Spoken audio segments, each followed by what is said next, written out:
options today. Swimming is the most popular summer activity, especially for kids. Teach them to swim while they are young by taking advantage of swim lessons at the Family Y. Only allow children to swim in designated areas supervised by lifeguards, and parents should never leave kids unattended near water. One simple way to be safe is to have children or inexperienced swimmers wear Coast Guard approved life jackets around water. Establish firm water rules for your family and help make the summer a fun but safe one. Put children first. The Live 5 for 6 Skyview Network, sponsored by Terry Lambert Hyundai. Now, on News Channel 6 at 6, a beloved Augusta post office shutting its doors. Why the office inside Surrey Pharmacy is closing after 45 years. As your News at 6 starts now. Live from Television Park, this is WJBF News Channel 6 at 6.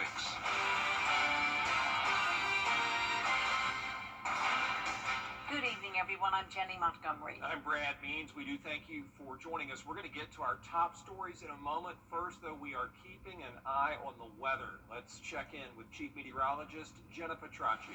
Well, right now we are tracking some showers and storms. Live Viper 6 showing a good chunk of the CSRA still nice and dry, but notice this big area of rain still pushing into the area. Now our chance of severe weather continues to decrease for the rest of this evening, which is great news. But you can see here, if you're in our northwestern counties, you're starting to see some heavier, steady downpours, maybe hearing some thunder in the distance as well. But a lot of that activity is starting to weaken. Just some spotty showers here around Barnwell, Allendale, and Aiken counties. This is our Terry Lambert Hyundai Skyview cam where it's very overcast here at Augusta Regional Airport.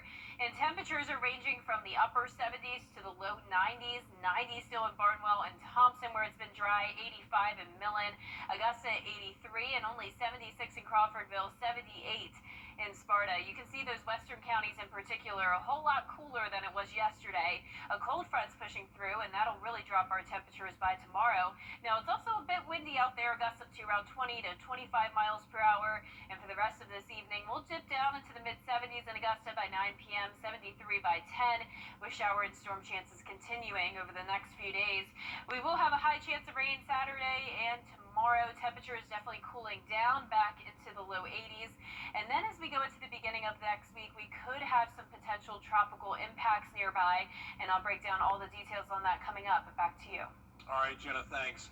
We continue our coverage now of the one-year anniversary of one of the worst storms in our history. Today, we're taking a look at Hurricane Helene recovery in Columbia County, where we all remember it was the overnight hours of September 27th last year when Helene slammed into the two-state.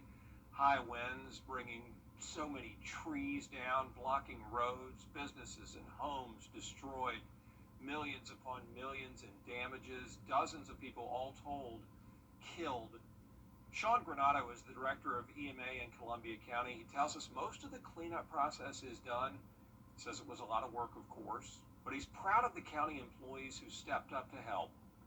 If you look at a resume or an application, they always say, and other duties as assigned. Most of the people that came in for the hurricane didn't do their job. They did the job to help put the community back together. And Granato says there are a few places that still need to be repaired, some parks, other public areas, and the county is working on those to get everything back to normal as soon as possible. Richmond County school leaders are taking steps to improve school safety. They've already installed metal detectors. Right, thank you so much, Graham. A deadly shooting at Augusta Mall Tuesday continues to raise questions about how the Richmond County Sheriff's Office handled a prior related shooting. During a Wednesday news conference, Richmond County Sheriff Eugene Brantley confirmed that the 17-year-old victim, Devin McLean, and other participants of the shooting at the mall were involved in another shooting. The previous incident occurred in the Harrisburg area back in June. Brantley acknowledged the sheriff's office made mistakes in that case. Reports or emails that were sent from the DA requesting us to complete the file on the case report, and we didn't do so in a time frame which was conducive to them. When asked how the sheriff's office plans to avoid a similar situation in the future, Sheriff Brantley responded they have to do a better job. An aggravated assault investigation is underway in Thompson. This happened Tuesday on Bussey Avenue. A viewer who didn't want to give their name sent us this photo of the scene. Deputies say one man was shot, another got hit by a vehicle. Both are in the hospital. And the GBI is looking for this man in connection with the shooting.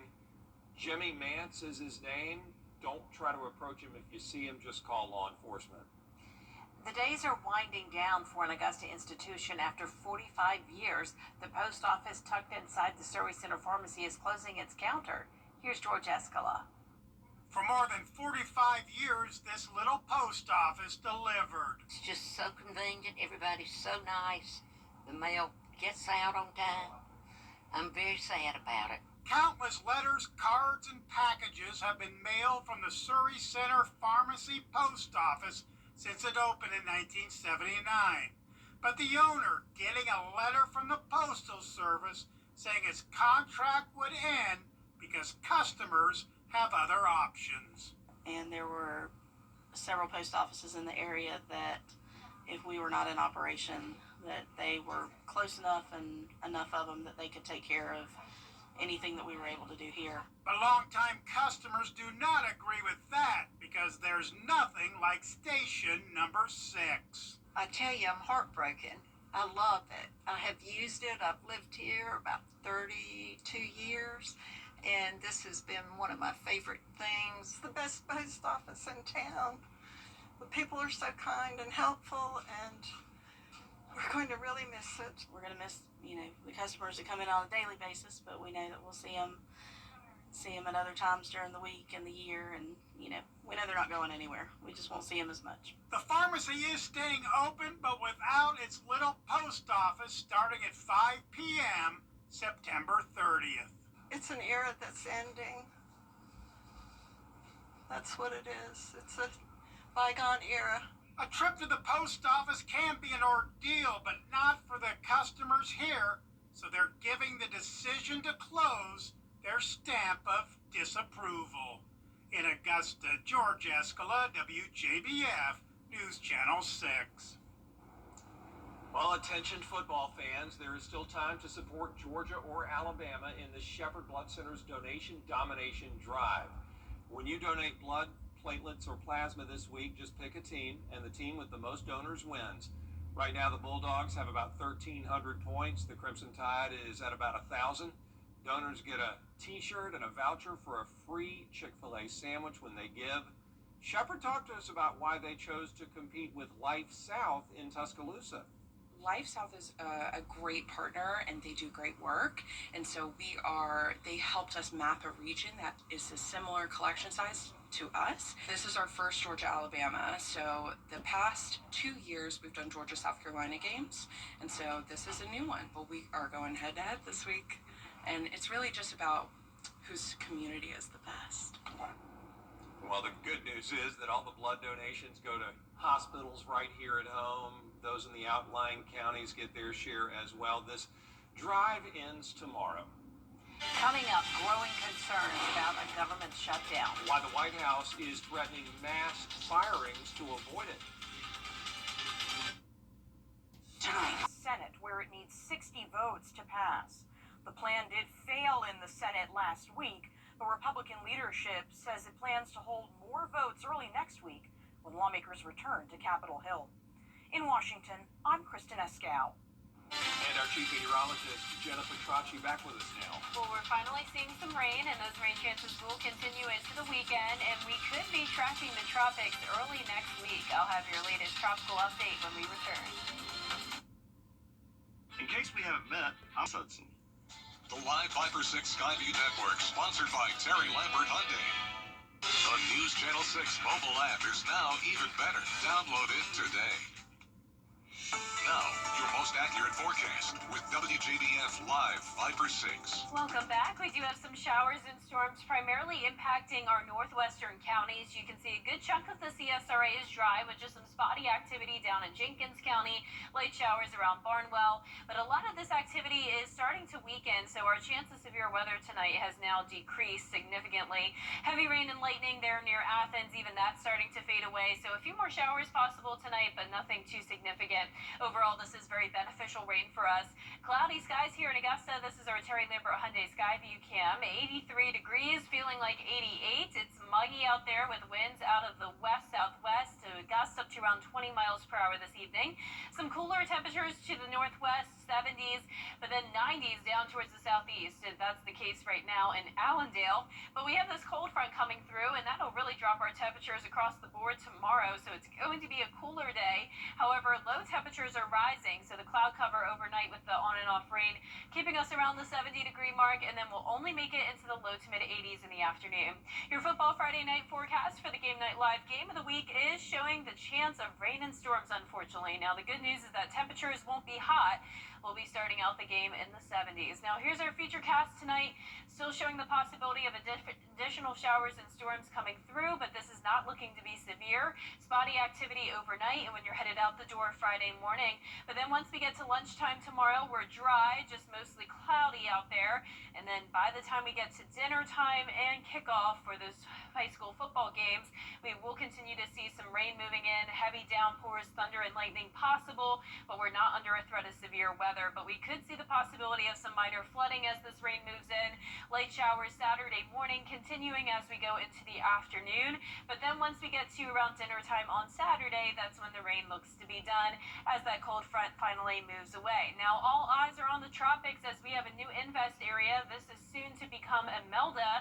Likely will form around the Bahamas this weekend. Chance of development, unfortunately, very high.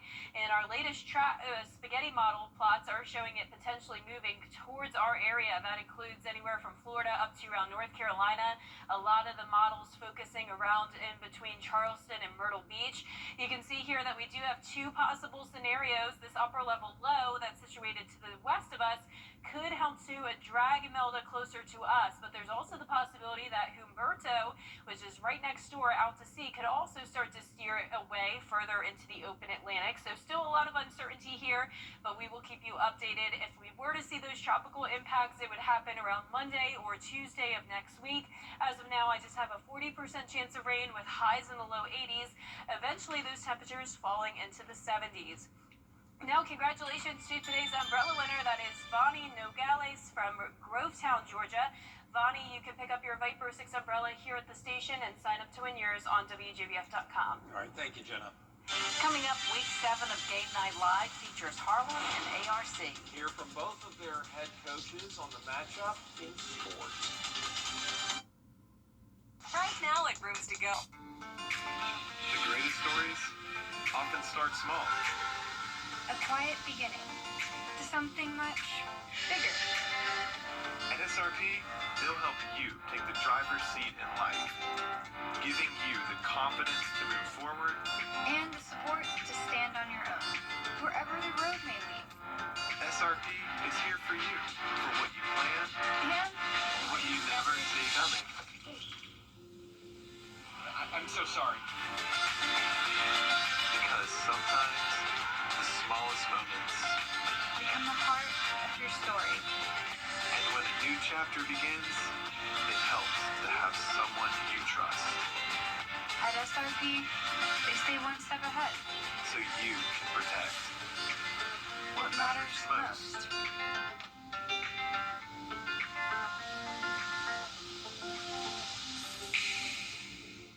Right now at Rooms.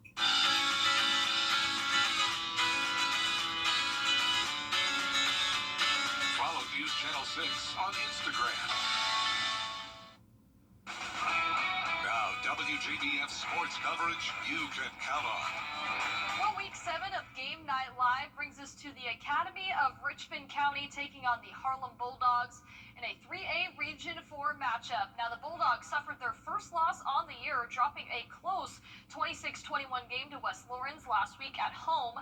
The ARC Musketeers, though, on the other hand, improved to 2-3 on the year with their 53-8 victory against Cross Creek. Now, the series between Harlem and ARC, they are dead even, with both programs winning 10 games apiece, and both coaches with mutual respect for one another and the talent, as it'll shape up to be another battle. The run game speaks for itself. Got some hogs up front that like to move people around.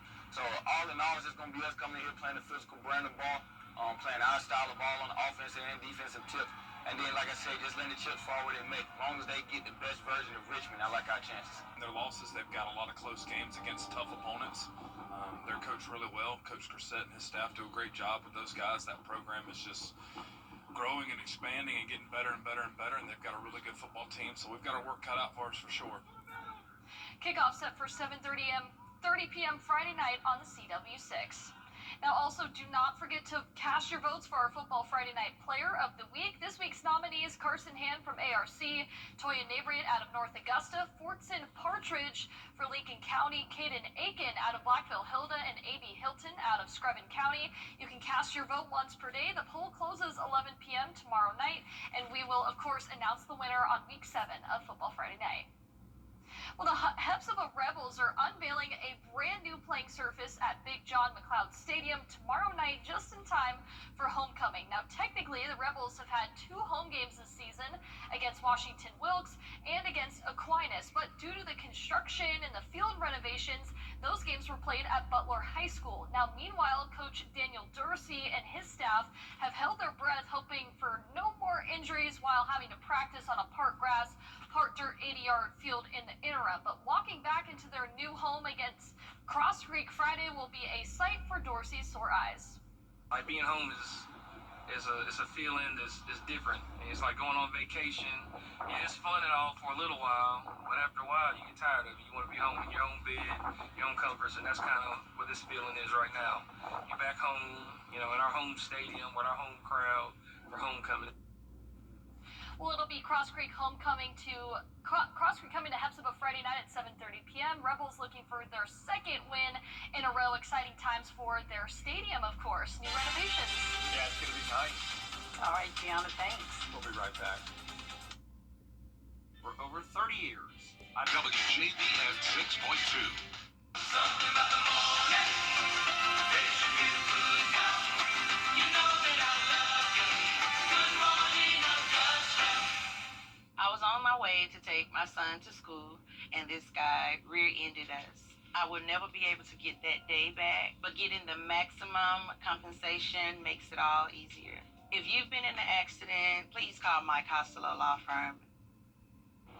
Our 10-day forecast is showing another high chance of rain tomorrow with cooler temperatures down to the low 80s. And remember, early next week around Monday and Tuesday is when we'll be watching for potential tropical impacts.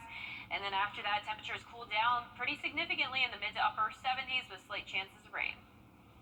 So which U.S. cities are brewing up the best and most affordable cups of coffee? Long Beach ranks number 3 on the list, getting high scores for its abundance of top-rated coffee shops. In second place, Orlando, Florida, known as a coffee-crazy town that hosts several coffee festivals each year. The number 1 coffee city in the U.S. is Portland, Oregon, of course, which apparently has the strongest coffee culture. Yeah, they love it over there. You know what else Portland has? Gino Vanelli. Gino Vanelli. Yeah. And there you go. The Space Voodoo Needle. Donuts. No, that's Seattle. All right. It's a beautiful part of the country, I know that. But so is our part of the country. And we appreciate you watching us back at 7 after World News Tonight. And we'll see you again for News Channel 6 at 11. Have a great evening. Good night.